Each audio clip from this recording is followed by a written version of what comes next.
Hala, welcome back, my people. This is another episode of Pariba Talks, okay? This is where I give you updates and highlights on what is going on all things Pariba. Yes, this is all about San Nicolas, okay? So today, we don't got much things going on because over the week, nothing much has transpired, but we do have some other stuff that we can definitely tackle, okay? Starting off with Springfield Supermarket, all right? Springfield actually got a whole new look. They just painted the place. I believe it is an homage to Aruba and the flag, okay? The color is definitely giving a bright new pop, and if you don't know where Springfield is, then you clearly are not from San Nicolas. The second thing we gotta talk about for today is none other than some broken roads. Okay, now we did touch base with this last week, but for this week, let me just add a little insert right here on the side where you can actually see what is going on, okay? Now this broken street is actually over by, this office will forever be Dr. Every's office. Shout out to my girl, Dr. Every, heavy on it, okay? That's my girl for life. I know she's retired, but she will always be my doctor. I said what I said, okay? And anybody from San Nicolas will know exactly where this location is by Dr. Every, also known by Carnival Village, okay? This street has been broken up for quite a few weeks now, or like a few months. Whoever needs to fix this, make sure y'all fix it. I believe there is an app. I'm not too sure what the app is. So if you know what the app is called, drop a comment right down here so we can know what exactly this app is about and how it works, okay? But in the meantime, this is what I got for y'all. And coming up right next is time for Unfiltered Politics with Miguel Manzur. So I'll see you in a bit. Ew.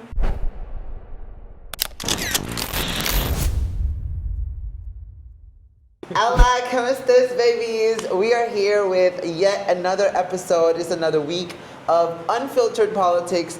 And I got a friend to the show right here with me, Mr. Miguel Manzur. Welcome back. Thank you, Shark. It's good to be back.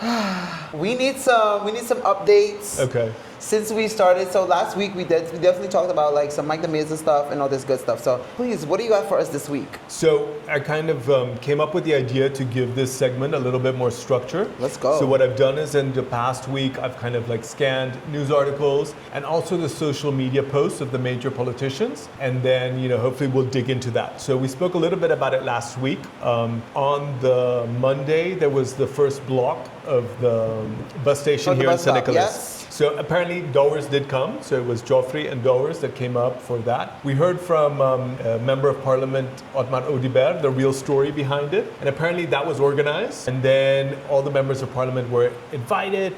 Then it got cancelled. All the members of parliament got an email saying, listen, the event is cancelled. Then the media showed up anyway, and Geoffrey and Dowers were there. Odibert was like, what is this? Like, I thought the event was cancelled. And I think this goes back a little bit to what we spoke about. You have the ongoing saga of Mike de Meza. And one thing that I think was tone deaf that happened is the same day that he was in court, you had the Prime Minister Wenrick and Geoffrey like doing their thing on Calle Grande, like a block away. So definitely for supporters, that looks a little bit tone deaf. And I think, he arrived on Sunday, found out he's a suspect, or kind of shared with the country now that he's a suspect. And then on Monday, you guys are inaugurating a project on his home turf. So I think there was, movement to cancel it. And then I guess the voices within government that said, no, things need to go on as usual prevailed. So that happened. I kind of compared the post of Dowers. That's wild, though. And Geoffrey on what happened. And I have to say I was surprised, but Dowers is a little bit more honest. Surprised on what? That Dowers was a lot more honest about what they were doing and how they posted. Geoffrey was like, oh, these are my projects that I've been working on for 2 years. Bullshit. Those are Ursul's projects because, a farmer's market would have been under the Ministry of Agriculture. A bus station would have been under transport. Both of them were portfolios of Ursul. Knowing how government works, Evelyn would had infrastructure, so she probably blocked all of Raíz's projects. That's how MEP rolls, but then they wonder why nobody wants to work with them. So it's a little bit worrying when you see kind of, let's say, the new politics, trying to mislead the public in a certain sense. If you're claiming somebody else's projects, it means you probably don't have enough of your own, and then that's something you have to work on. And sadly, we've seen that before. I remember in Calle Grande, in Wilhelmina Strat, I went to that inaugural. Geoffrey made a sidewalk and he called it Plaza Comercio, and he did like 15 meters of clinkers. And then there was the Auténtico Festival. He's like, yes, this was my vision for. I'm like, Well, Minister was redeveloped by private enterprise, and you kind of came in at the end, fixed a little bit of the sidewalks and stuff like that. So it looks disingenuous when you're claiming things that aren't yours, and it also makes... I don't even think a lot of people even know. Yeah, but it kind of but people don't know. That's why we have the show. These backstories. But it's also you risk becoming untrustworthy, because when you're claiming stuff or misleading the public to make you look better, then it's like, are you really a trustworthy politician? So that was interesting. Okay. And so Otmar Odiber, in that same interview, he also dared Mike Eman. He's like, call a meeting of Parliament, get Parliament support for the nomination of Mike de Meza, and then go do it at the governor. Obviously, that's unlikely to happen, but it was good on him that he tried. I kind of scanned, what is going on in MEP. It was very difficult to find something noteworthy. If it's true. Okay, you started off today, Right, let's start. So, Eveline came out and she's like, I'm against all the attacks on the, the public employees, so the Ministerio Público, against Luen. And then I'm just like, let's get real. Cathy Pascal handed in an angifte against her minister at the time, Lambert Cruz. What the MEP did is they suspended her right away, tried to fire her. She went to court, won all of her cases, and then they still screwed her because she was the top candidate to become the ombudsman, and they made sure she didn't get it because she dared, hand in an angifte against the minister. So, I'm always, disappointed a little bit about the hypocrisy. So I always think, we should be... Okay, so wait, because we're not trying to get the show canceled. So is this alleged? You gotta say allegedly, or What? is this true that you're talking all fact? No, these are facts. Okay, so no, police me ser no después. No, I don't think so. Not defamation and... No, whatever, it's not. It's kind of, let me put it this way. It's true that Cathy Pascal handed in a thing. They can say, maybe it was another thing, but it's true. Cathy Pascal handed in angifte against Glembert, went to court, she was fired or sent home, won her case on all the points. And, it's true that she was a top candidate to become the ombudsman, and the coalition partners at the time, MEP and AIS, made sure she didn't get it. So, can I prove that it's because she handed in the angifte? No, but, 1 + 1 is 2.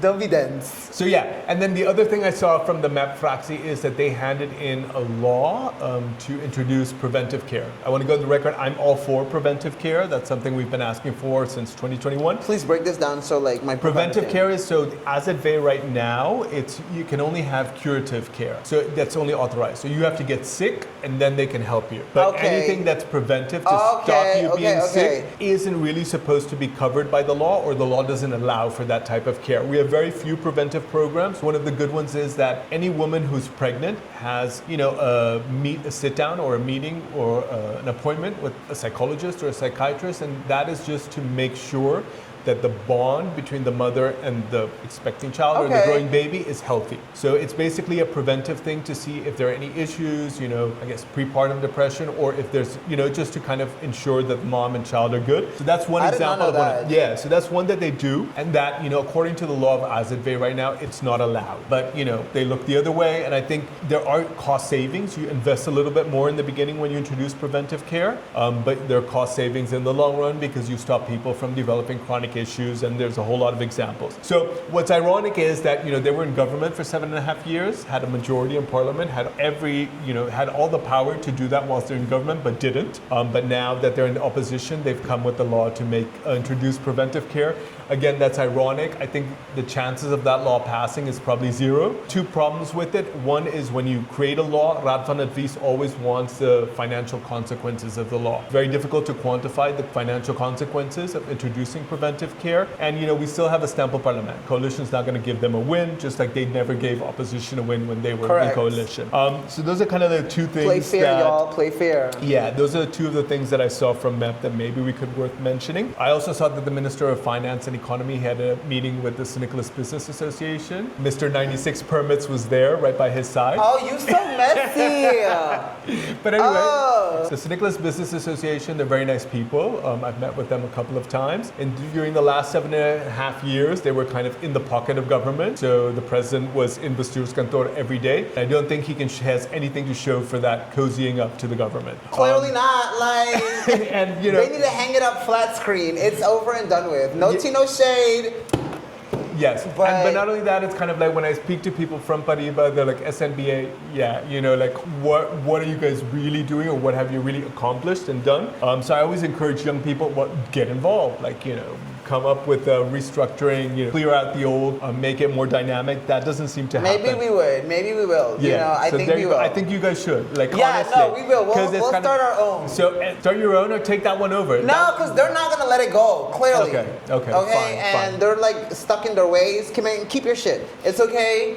We'll start our own. Yeah. So another thing that I saw was Dangi was attacking Geoffrey for price inflation. The prices are going up. Again, this is ironic because when there was inflation under the MEP Rais government, MEP will come out and say, we have no control over this, we import the inflation, blah, blah, blah. But now they're in opposition and they're happy to say, it's the minister's fault that prices are going up. Just kind of you see like what's going on. One thing that got a lot of attention on social media was is this young guy, Max NG. I'm not sure if you saw it. He did that post about kind of cannabis, one of your favorite subject. Hey! And he was like, why is this foreign artist able to come on stage, smoke a blunt, and the locals aren't? That was not a blunt. Yeah, I heard the promoter said that, and if Krish said it's not a blunt, it's not a blunt, but whatever. Yeah, Cape also said it. So I was like, okay. Okay. But it's not uncommon for artists to travel around the world and use whatever they use on stage, and the authorities turn the other way. But it did raise an important question. If you can remember that I left the law for decriminalization, legalization. So any of the 21 members of parliament can say, listen, I'm going to continue with that law. So there was a lot of kind of support for that.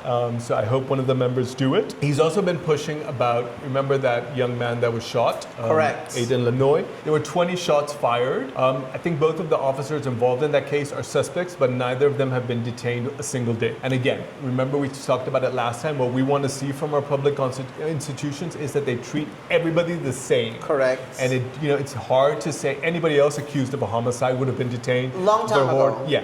And it's been like, I don't know how many months now, and there's very little action. And, it seems like they're getting special treatment. And our laws and our institutions don't provide for that So space. let me ask you this, okay? Because, we always have to come from the public side. Yeah. As the public, Yeah. who should we be questioning, and what questions should we be having for these specific people on that specific case? So as the public, it's difficult for you. I mean, obviously what you're questioning is Open Body Ministeri, the public prosecutor's office. There isn't a direct line between the public to, I don't think they take complaint forms. So really you kind of lobby the Minister of Justice to kind of say, why isn't our judicial system working in a way that's fair and treats everyone equally? So that's really where it goes. We run into trouble that way because we do have the separation of powers. So the Minister of Justice has to stay removed from kind of ongoing investigations and blah, blah, blah. Okay. So it's a bit tricky, but then it's kind of like, okay, what checks and balances can we introduce to make sure that Open Body Ministeri functions, in an impartial manner that treats everyone the same. But he's kind of pushing two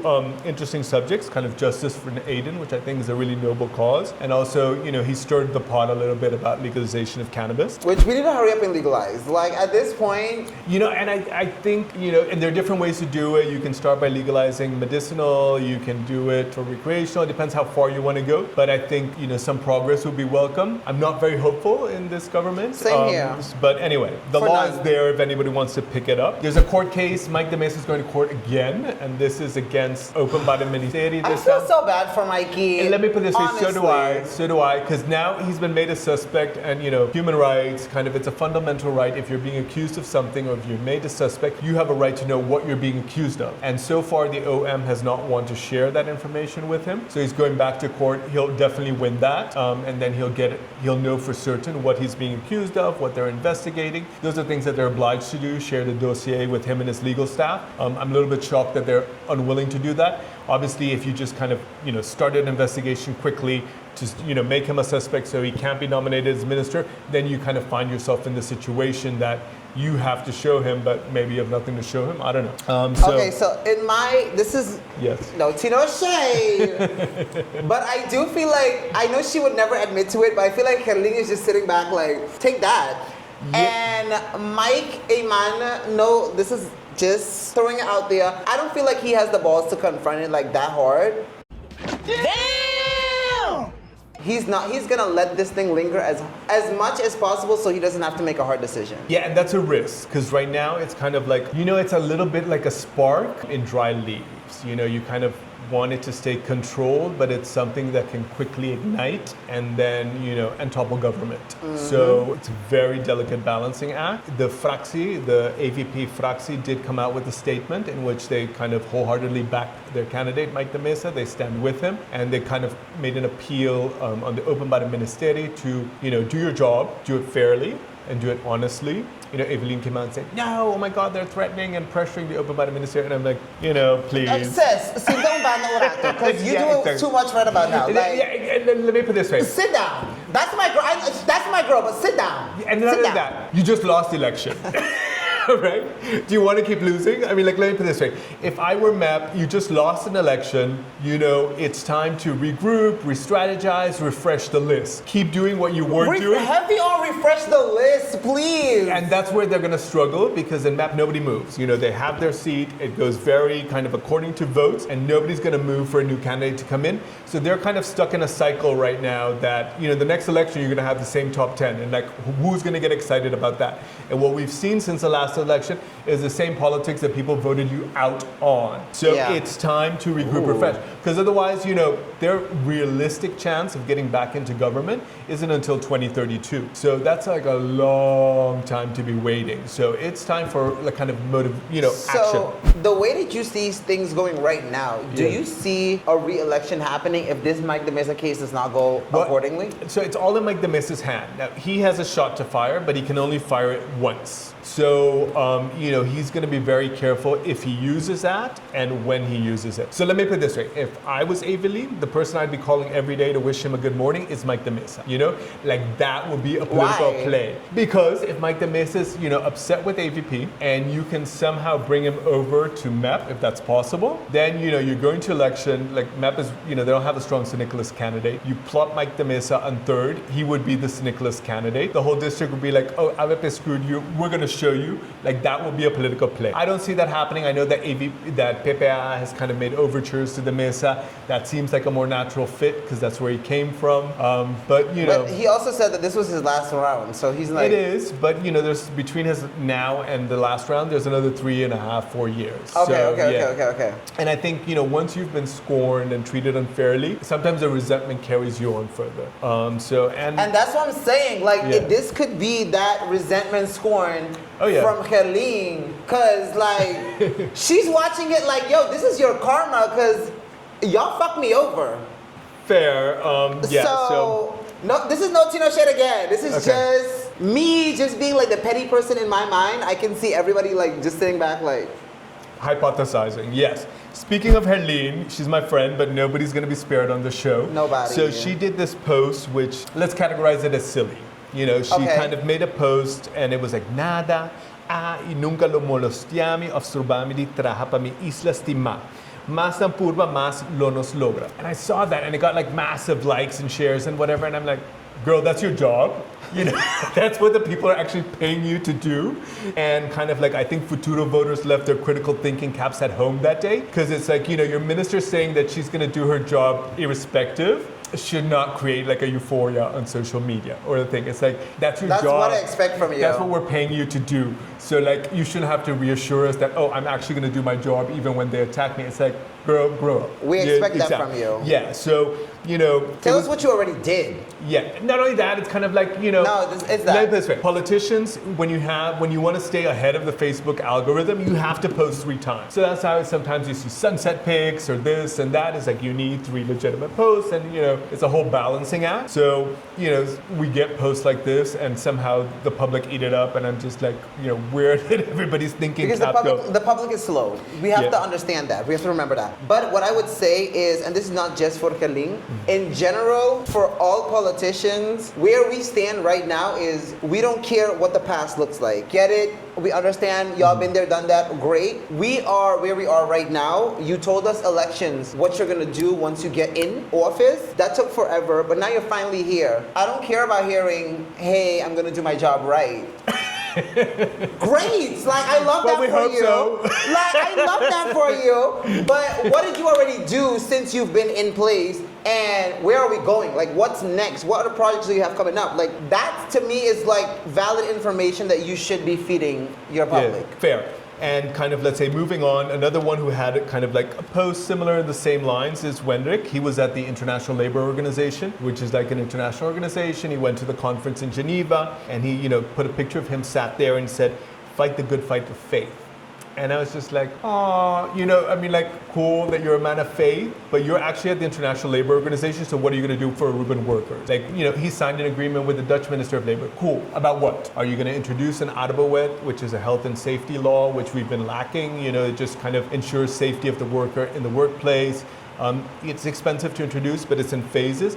But what did you actually do in Geneva, that kind of warranted like you visiting? Like what concrete steps can Aruban workers expect in the next 3-4 years? Okay, yeah, he did that. Yeah, so it's cool that you're fighting the fight of faith, but like what did you do in Geneva at the International Labour Organization that's going to make a difference in the life of Aruban work? Now, this is a fun one because different politicians have different styles, so I want you to I'm going to give you my Wendrik impersonation, and you're going to pretend that you're interviewing me, all right? So, all right. So, qual vai com turcos? Boa tarde, Shaq. Boa tarde, seguidora de Periódico TV. Boa tarde, Pueblo de Aruba. Boa tarde, residente de nos países da vizinha. Boa tarde, mundo inteiro. Shark, me hope e contento que nós teríamos oportunidade aqui para dialogar. So, dialogando, nós está educando os pueblos e pueblo educado, lo que nós sabemos. And, it's beautiful intonation, lots of smiles, and it fills in the air, kind of the sound bites. But at the end, I'm just like, did you actually say anything?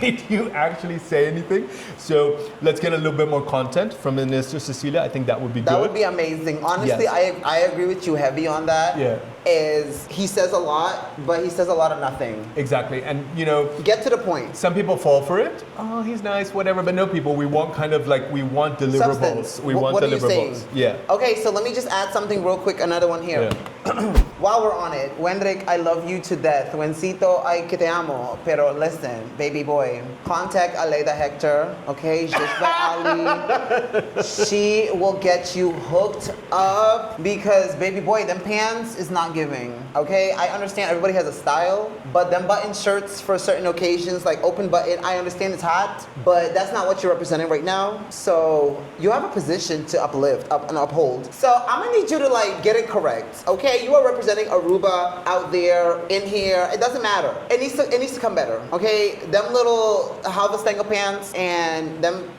it's not, I don't think it's cute. And again, I respect everybody has a style, but you're in a certain position where your style kind of reflects for the entire island. So again, judged by Ali, trust and believe, she will not disappoint you. By the way, judged by Ali is really excited about this show, and she's one of the people that you need to go talk to because she has a lot to say. Oh no, trust and believe, it's happening. Okay. It's happening, it's happening, it's happening. Another piece of news that happened, which is interesting, is that they suspended the AWE-SS director. Okay, who's this? What's that? AWE-SS director, not the AWE-SS, utilities, I think. So the director of utilities is Ton Royer. He's been suspended, and it has to do with how they structured the loans for AWE-SS, which is supposed to be the company that's going to fix the AWE-ZE. Apparently, they've structured, and CFD complained about this. He's like, the last government left AWE-SS with a potential debt for the country of about 190, 200 million. Evelyn came out and said, no, that's not what she said. And then the letter leaked from the CFD, and it's exactly what they said, and how they structured it, and blah, blah, blah. So he's been suspended, and apparently it looks like, they, in the financing, they kind of made certain choices that were more expensive, but maybe favored their people. So he's been suspended on that,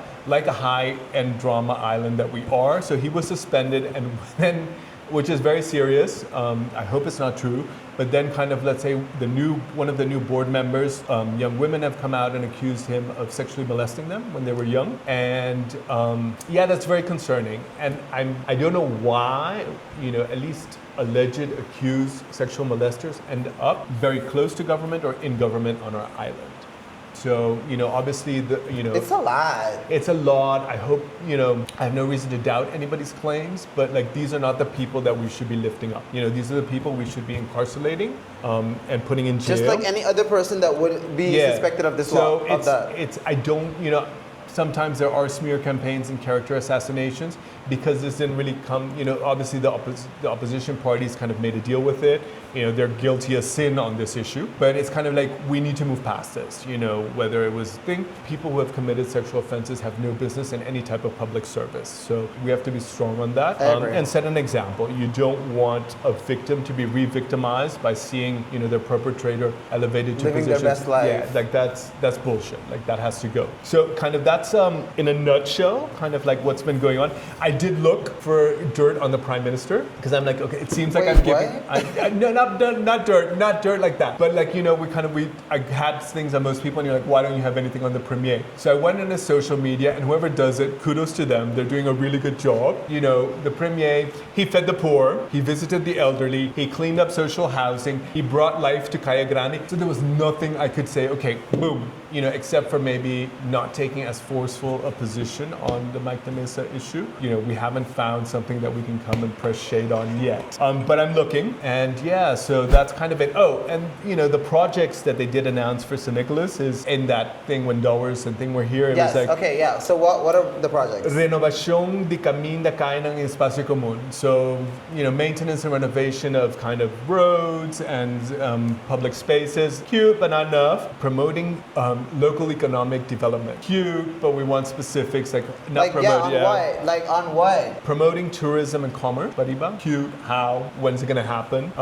And including every citizen of the country in the country's wealth. Cute. How's it going to happen? I do want to kind of repeat, our formal economy is around 7.2 billion. The informal economy is around another 1.3 billion. So on this little rock that we all love, we have 8.5 million of economic activity annually. And a population, if we include the undocumented, we're talking about 120,000. So there's no reason for us to have broken roads, poverty, or any of that stuff. So those are the kind of structural reforms we're looking for. God damn. Yeah.